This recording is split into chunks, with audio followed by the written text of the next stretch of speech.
mieritreritra izy a nampy antsika ambolety satria chercheur-ngeza be any anina ny dadany any Chine efa niona taminay tany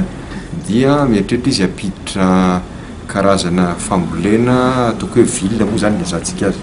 plante fourragère satria io zany ny tena anisan'ny mampakely an'ireo biby fiompitsika ireo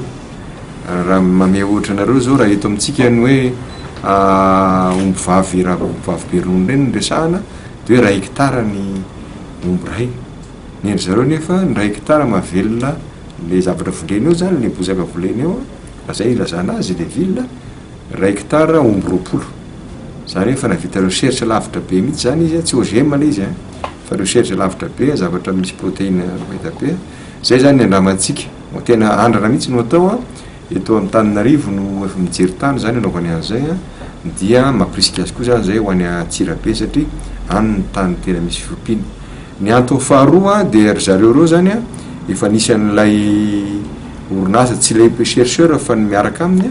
efa anisan'ny orinasa nanangana abattoir teto tamin'ny fotoan'andro efa nazavaina tamin'ny hoe tsy mety io fa tsy maintsy miompy aloha tsika dia nitady an'ireo partenaire eo zany izy hoe andao ary iompy zay fa tsy ampy ny sakafo eto de zay ny rahandry zareo zany amin'izao fotoana zao izy nitondra ny vola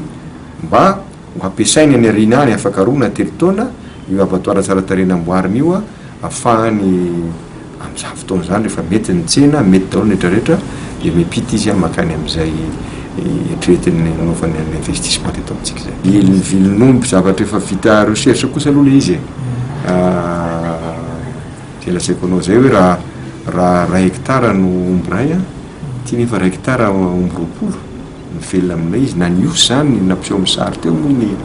petit ruminant sy ny sisa dia eo amin'le tadiavintsika mihitsy satria